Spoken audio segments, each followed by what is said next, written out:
You're very welcome to another episode of the Scaling Your Business podcast. For this episode, I'm glad to be joined by Jonathan Larbey, the CEO of TPro. Jonathan, you're very welcome to the show. Thanks very much. Thanks for having me. Jonathan, it's a pleasure to have you on the show. I believe you grew up in Northampton over in the UK. Any favorite standout memories of your childhood while growing up in Northampton? Yeah, Northampton is not the celebrity hotspot that a lot of people think it is. So standout memories are thin on the ground. I suppose I grew up on a farm, middle of nowhere. I used to have to get the local council put a taxi on for my parents to bring me to the bus stop to take me to school. That's how far out we were. Wow. So yeah, really middle of nowhere kind of stuff. Most of my kind of standout memories revolve around sport, and I just played everything growing up. My parents were really sportive and drove me around. My mum particularly, you playing cricket on a Sunday, tennis on a Monday, rugby on a Tuesday, soccer on a Wednesday. It's just getting me out of the house as much as possible. So for me, it was just about being outdoors. I love it. I love it. I was actually born in the UK myself. I was born in Leicester, but moved back to Ireland when I was 1.5, 2 years old. Just down the road, local rivalry. Yeah. Talk about soccer. You must have been happy with the win last night. Delighted. Yeah. I mean, it's obviously great to beat Germany. Looking forward to a humiliating defeat by the Ukraine now. Now everyone's got their hopes up. It's coming home, etc. So we can only lose. If you were going to lose, it would probably be to Ukraine, typical fashion. But who knows? Fingers crossed. You have an English accent. I'm curious to know what brought you to Ireland, because most people from Ireland go the opposite way. Yeah, I originally came over here just playing rugby and sort of chasing that around the world a little bit. Nice.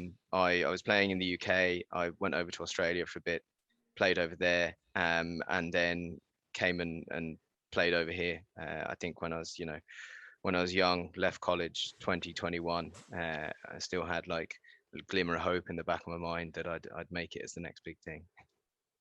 I've got a couple of friends that I see put so much into rugby while still at college, and you'd swear they'd make it, but the talent level must just be exceptionally high. I went to college at a guy called Steve Crosby. He played in Australia for a while, played for Connacht Rugby, but just didn't make it in the end. And I saw the amount of work that he put in to juggle both university and rugby at the same time. I kudos to you for getting a degree in the end, because I don't know, it's like 2 full-time jobs with like a third magical job of just having organizational skills. Yeah, kudos to you for that. Yeah, the degree was I think a bit of a fluke, but the rugby certainly took precedence at that stage. Well, you studied law at Sheffield. Was that a topic that you were interested in growing up? Was there any inspiration from potential teachers, parents, relatives, or was it just something that you put down and you got into? Yeah, I think you have kind of careers days and things like that at school. And in the UK, there's a slightly different educational system. So you have to specialize quite early. You pick 4 kind of subjects for your A levels, or when I was at school, and just the subjects I picked probably lent themselves to law. So if you go into the careers day, they go, oh, your grades are quite good. You're doing these subjects. Here's a profession that you should target. And I just kind of followed the advice I was given more than anything, to be honest with you. There's no real desire to become a lawyer or, sit there reading statutes or case law all day, every day. Law, rugby, and then recruitment. There's no like linear path throughout your career so far. So how did you end up in recruitment? I think that was by mistake. You mentioned kind of Steve there, and there are other lads who would have ended up playing kind of AIL rugby, and certainly from my point of view, there was always, I was playing full time in the UK, and then I came over here, and I still had kind of inklings in the back of my head that I'd make it as a rugby player. And you very quickly, when you get past the age of 21 and stop playing age group rugby and have to play with men, you kind of realize pretty quickly that actually you're crap and no one's going to pay you, and someone has to keep the lights on. So then I sort of transitioned. I was quite lucky that I transitioned over a couple of years into only really playing and not working, and the playing kind of subsidized my life What's that into like though? Realizing that you're not going to make it to something that you've put so much time and effort into. um in all honesty, there's frustrating moments in that, you know, I remember when I was playing over in the UK, they used to you walk in on a Tuesday night and the team would be up on the board, and there'd no conversations with anyone. You know, the team for the weekend is just up on the board, and um, if your name's not there, you know you're having a crap week, and you know you're just holding tackle bags and doing extra fitness and that kind of thing. But outside of those moments, you know, it's actually when you get to the point you realize rugby becomes more fun. And I played for 10 years in Clontarf and loved every minute of it because I wasn't trying to be better than I was, and I was just enjoying playing and enjoying being there. And the older you get, the more sort of self-aware you are. You know what your limitations are. You know certain players are better than you or not better than you, and you just enjoy playing. And that's, you know, that it's probably a nice thing. Not everyone would agree with me, I'm sure, but That kind of sounds like you got into it for the love of it, and then it almost like a 360-degree revisit. You're back in, but the love is there as much as it was in the beginning. yeah. And I suppose it's more around what do you enjoy about it? You enjoy obviously everyone kind of goes on about the camaraderie and the enjoying being part of a team environment. And then there's a competitive nature to it. So you enjoy exceeding when you're a young lad, you enjoy going up through the age groups and getting, you know, like England caps and things like this. And if you're playing in a under 20s World Cup or whatever, or for me, it was, you know, there were 19s to 21s, shows how old I am. But those kind of things, that gives you the sense of achievement, and then you go from that to being on the bench or being dropped every week, and you kind of, hold on a second, I used to be the big fish, and now I'm a very small fish in quite a big pond. Mm. um and it's frustrating more than anything else. So you don't lose like love of the game. You enjoy playing, you enjoy messing around. You know, there's a lot to be said for, do I want to be, you know, getting flogged as an associate in KPMG, or do I want to be dropped on a Thursday night playing rugby golf while the lads are doing a team run? You know, Mm. which is it? And I know which I prefer to do. But it's yeah, there's sort of ups and downs throughout the whole thing, I suppose. But Just before we move on from this, I have one final question, and it's, as you're playing rugby, what's it like to, because you've mentioned the camaraderie and the friendship, what's it like to have that, but then also be trying to take, I don't know what number you were playing, but trying to take the number 15 jersey off the player who's currently wearing that on the weekends, and also competing against potentially one other person to fight for that. So there's a competitiveness, but also there's a friendship. Is that strange, or is it just sort of, it flows naturally? no, I think that, well, for me, it's always flowed pretty naturally. You know, there's competitiveness within a squad, but in that environment, you want the team to do well. So your success is measured by team success. There's no use starting on a team that gets relegated. You know, like Mm. even think back to Clontarf, we're in finals every year. We kind of won silverware over the 10-year periods that I was there. I wasn't starting all the time. Did that bother me? Yes, it did. Would I change the outcome? No, I wouldn't. You know, um, and it's all about the kind of collective, and the real satisfaction you get out of it is, you know, the hard work that you plus the collective have put in. There are 40 lads who are killing themselves every week, and especially at that level Mm. where you do have jobs and people have other commitments, so the level that you have to put in to be successful is almost higher because you're not paid to be there. It's a decision to turn up and put the effort in and do well, you know. For any of our international listeners, Clontarf is a exceptionally good club to play rugby at, considering Exceptionally that you'd good. also have a job as well. It is. I've got a couple of friends who played. I don't know if he still plays. A guy called Dylan Doyle played for Clontarf for a while. These are probably a bit younger than you. I think King Healy played for Clontarf, didn't he? He did, yeah. Yeah. So you've been on a team with some great people. 2 years in recruitment, 3 years as a receivership manager. Focusing on TPro, did you learn any lessons from your 5 years spent either in recruitment or in receivership that you could carry over so that you wouldn't make as many mistakes as you potentially would have now that you're a CEO of TPro? Yeah. I think you learn you learn something from everything you do. And the recruitment business was an interesting one because that was when I was kind of my first real sort of office-based job, essentially. And the guys I was working for there, it was a very kind of small team, small company. Um, and they were brilliant. I had direct access to them, and I learned loads about just running a business and the stresses and strains of running a business. And then that was 2007. 2008 came. Recruitment suddenly is just gone pop. There is no recruitment. There are no jobs. No one's recruiting for anything. And we were kind of sat in an office, and I was luckily enough. I think I was number one, sort of decent enough to be around. I did my job, but number two was probably cheap labor. So I was the last to kind of be let go in that scenario. And we were literally sitting in the office, and we had a pitch and putt little mini golf thing set up, and we were knocking golf balls around trying to think of ideas, businesses.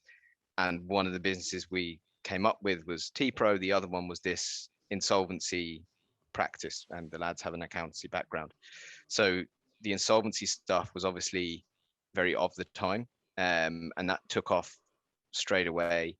And we did receiverships, which is there's people with property portfolios where they're not paying the mortgage, and the banks would put in a rent receiver. So they'd basically take the lien on the property, appoint a rent receiver, which was us, and we'd go in and we'd manage the properties. We'd collect and redirect the rent to the banks rather than going into the owner's pockets. And then at some point they would probably crystallize their losses and dispose of that asset in some way.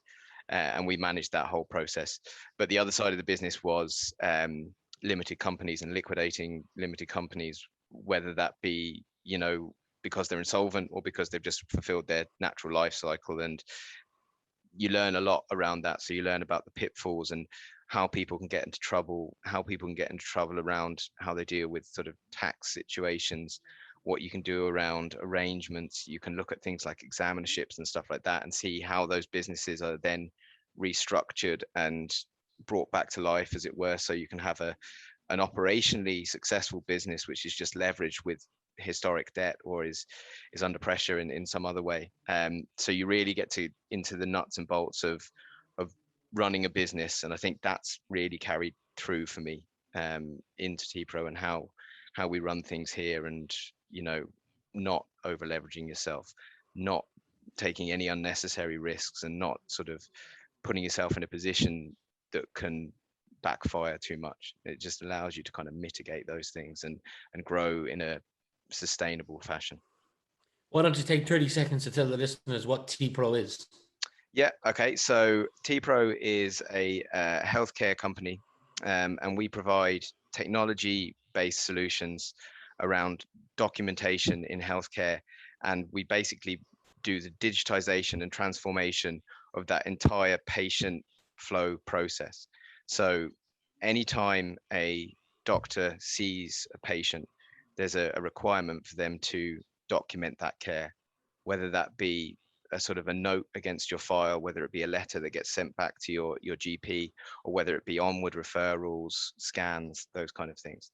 And that documentation process, that is what really feeds all of the data around healthcare. And then you can start digging into that data, and you can improve patient care pathways, you can improve the actual healthcare you deliver. But it's a huge burden for the clinicians. It adds hours onto their day, because they're doing so much kind of admin outside of actually caring for patients. So what we try and do is layer in AI technology, services, workflows, automation that reduces or eliminates that burden for them. And saves them a ton of time. Yeah, exactly. the receivership business and TPro, you went with TPro in the end. What was your strategy for growth in the early days? Yeah, so the early days of TPro, we essentially set the business up as a service business. So Mm-hmm. we talk about that documentation piece. We set it up initially for lawyers, and we were doing their documentation for them. So traditionally, they would dictate, they'd give it to a secretary. The secretary types it up, it hands back to them. They make redline it, make corrections, back to the secretary again. Secretary retypes it back to them. They sign it. It goes out to a client, and that's a very manual, very laborious process. The secretaries in a legal office tend to be legal execs, which are kind of quite highly qualified, highly paid people. So unless you're an Arthur Cox or an A&L, you don't have that tiered system of admin support. So what you have is the highly skilled people doing the very low skilled typing jobs, and it becomes a very expensive resource and a very expensive way of doing it. So we set up TPro to provide a very lean um, business model around that. So we set it all up as a cloud-based service. We set it up to reduce the back and forth. So rather than doing everything pen and paper in terms of the corrections and the back and forth to a secretary and a lawyer, we set it up to automate that process. So if you dictate a letter, it's immediately with the secretary. Once the secretary types it, it's immediately back to you. You can make any corrections or make any notes online, essentially, and then that back and forth is expedited. It expedites the whole process. You can sign something electronically without having to, print anything off. So you take a very analog, paper-based, resource-heavy process, and you automate as many steps of that as possible, and you take away all of the stuff, and it becomes paperless, or at least paper light. And then after working with lawyers for 6 months to a year, we started organically getting calls from healthcare and from hospitals, and there was one sort of event which was there was a big data breach in Tala Hospital, and this was all in the press, so I'm sure it's no problem me saying that. Mm. But it was a big sort of PR disaster for them at the time, and stuff had gone to the Philippines and been released online or something like that.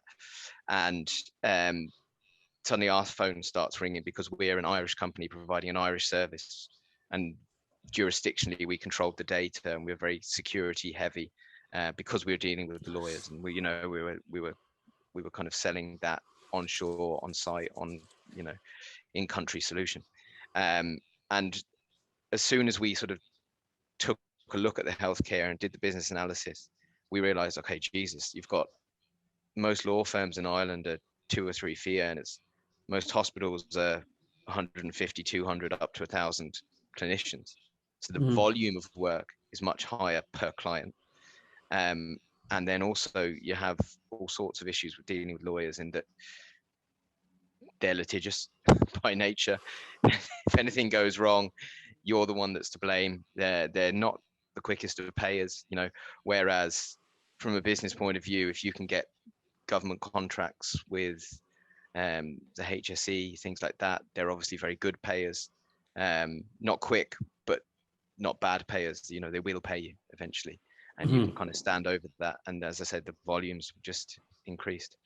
And then over time, we layered in the AI and the technology, all in the sort of process of smoothing that whole piece of creating documents. And we then slowly became a software company rather than a service company. And Okay. that's the kind of the journey we've been on. Something that a lot of, so this is not gone public yet, obviously, because we're just recording it now, but this is, I'm going to hazard, I guess, episode like 89, 90 over the last 3 months. So a lot of episodes. And something that comes up regularly enough is the idea of fear, dealing with doubt, worry, frustration, and fear as a business owner, entrepreneur, CEO. So a similar question for you. How do you deal with fear or manage fear? Um, I'm not trying to sound flippant when I say this, but it doesn't really affect me. And it hasn't really affected me. Or I would say, if you ask my business partner the same question, I'd say he would say the same thing. Um, I think there's a great thing in Western law, which is limited liability. So unless you're signing personal guarantees, there's really nothing to be afraid of. You can try something. If it doesn't work, you try something else. If it fails, the worst thing that happens is you've to liquidate a business. And again, you asked what was the carryover from doing the receiverships and the liquidations, the insolvency stuff. The big carryover was generally people will walk away scot-free. And so unless you do something wrong or illegal, there's nothing to be afraid of.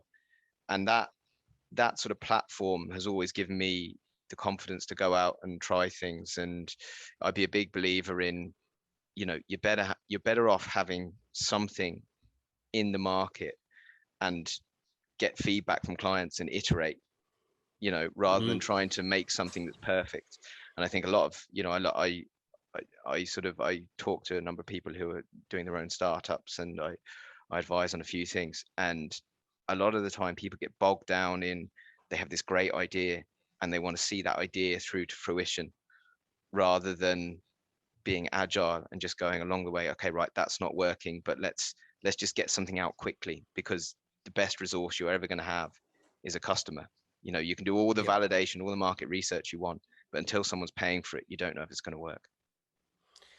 So there's a book that I reference a lot on this podcast, and it's the Leadership for Organizational Excellence book. The whole concept of it is it unravels kind of 13 blind spots that can hold back a potentially healthy business. Things like hiring, onboarding, not focusing on lead generation. So the question to you is there a blind spot that you can see that you've potentially ran into the early days and have since overcome, and you can talk about it now so that people might not run into it, or a blind spot that you think that you're relatively good at and you could share some advice for people to help them overcome? Yeah, I could probably give you one of each. So what we're very bad at, and what we've traditionally been bad at, is ceding control to people. So I think we've always had kind of fairly clear ideas around what we want the business to do, where we want it to go, how we're going to achieve things, and then as that changes over time, we've been able to react and change our plans. What we've been bad at is articulating that to other people in a way that you can hand over control. And I think for the first 2 or 3 years of the business, certainly as it grew, we were unable to get out of the weeds, um, and take a kind of a strategic view on the business, because we wanted to be over everything and standing over everything and making sure we controlled every aspect of it, and like every development decision, every strategic decision around marketing or sales, every aspect of delivery and training and support. We wanted to, I want to know what's happening there, and there. And as soon as and I think we kind of got very lucky in that we hired a couple of very good people.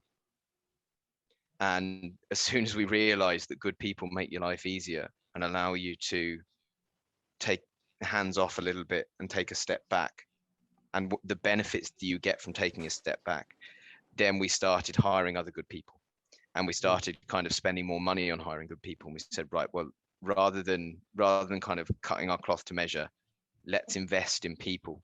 And so we can do the bit I was kind of talking about there, where you get something to market and it's all seat of your pants Del Boy stuff, and you get something out there and it's Wizard of Oz, and you're pulling the strings behind the curtain. It looks great from a client point of view, but it's just a madhouse in the back end.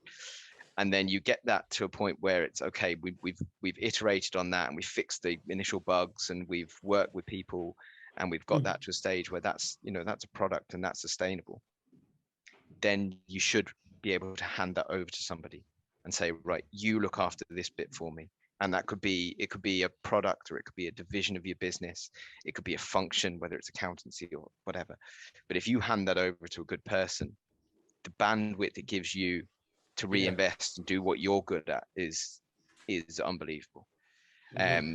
And then in terms of what I think we're good at, and the reason that we've been kind of maybe successful, is our mantra day one has been every touch point you have, every person in the business is a salesman. Everything you do is sales. And whether that's customer service, whether it's, development, because what a customer sees is not the pitch you give them. It's not the business case you present them. It's the day-to-day interactions. And especially our business model is very much kind of recurring revenue SaaS based. So maintaining those long-term relationships and building relationships with people means that they'll do more business with you, and they'll give you references, and other people will buy because of the social proof that that brings. So everyone is a salesperson, and every interaction is a sales event. And we try and drum that in terms of the culture of the company, and how we approach clients, and how important it is to put the client first in all scenarios. If you could add one mandatory subject to A levels leaving cert for US listeners, high school, and you had ultimate decision making power, what would that subject be and why? Okay, it's an interesting one. I'd be very specific, and I'd say everyone should be able to read a profit and loss sheet, read a set of accounts, and understand how to balance books. Ultimately, if you're running a business, it always comes down to now, and I know, there are companies out there which you'll have founders where they get a great idea and they get some seed funding, and then they get a Series A, and they're always working to a runway, and they're going to exit the business long before it makes a penny of profit. But the majority of people, that's not the case. You've set up a business to make money. So I think I've come across a lot of people over the years who don't understand the connection of what they're doing to the bottom line, and what effect that has, and how driving efficiencies in different areas of the business can affect the inputs and outputs of money and cash flows and things like that. And I think if people were able and taught how to read financial statements and understand financial statements in terms of a P&L and a balance sheet, that would increase productivity of the country tenfold. There's been a couple of people that have given that answer, so maybe it should be introduced. Two final questions for you is, your loved ones are all safe, but your house is burning down and you can only save one item. What one item would that be?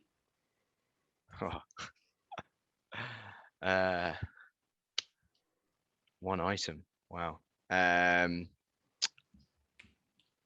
going with the bike. Okay. Yeah. I'm prone to being a bit of a fatty. So number one, I need to keep the pounds off.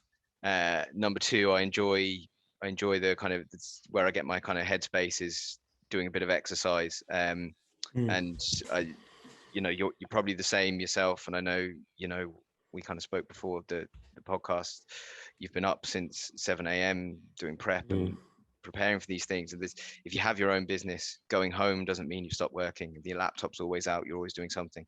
So I think proactively resting, and I do that with exercise, and it's, proactively go to the gym. It's an hour away from everything. Proactively go out on the bike. It's a couple of hours away from everything. So yeah, the bike's the one. Nice answer. Final question is, I'd like you to imagine we're talking as if it's the year 2030 and you're looking back on the last decade. So if it was the year 2030 and when we were looking back on the last decade, you can answer this personally or professionally, but what would you like to be looking back on? I think from a professional point of view, obviously I want TPro to have grown and become, globally market leader. And for us, what that probably means is, as well as the kind of the R&D side of the business, and the organic growth, we've a fairly strong M&A side of the business. And what that looks like is we acquire companies in other jurisdictions, and they Mhm. act as a pillar acquisition for us. It gives us referenceability, and because of the nature of business in healthcare, it gives us compliance around all of the healthcare data and how that's processed and stored, etc.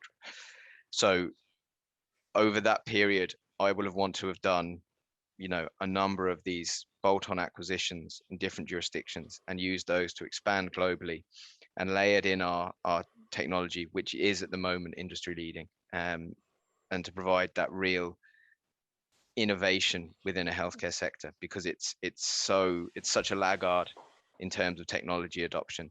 So I think if we were able to get that market access globally, we can make a genuine difference to how healthcare is delivered. Amazing. Well, I hope all of that does come true. I wish you nothing but the best going forward. But Jonathan, for being my guest today, I'd like to thank you and wish you continued success.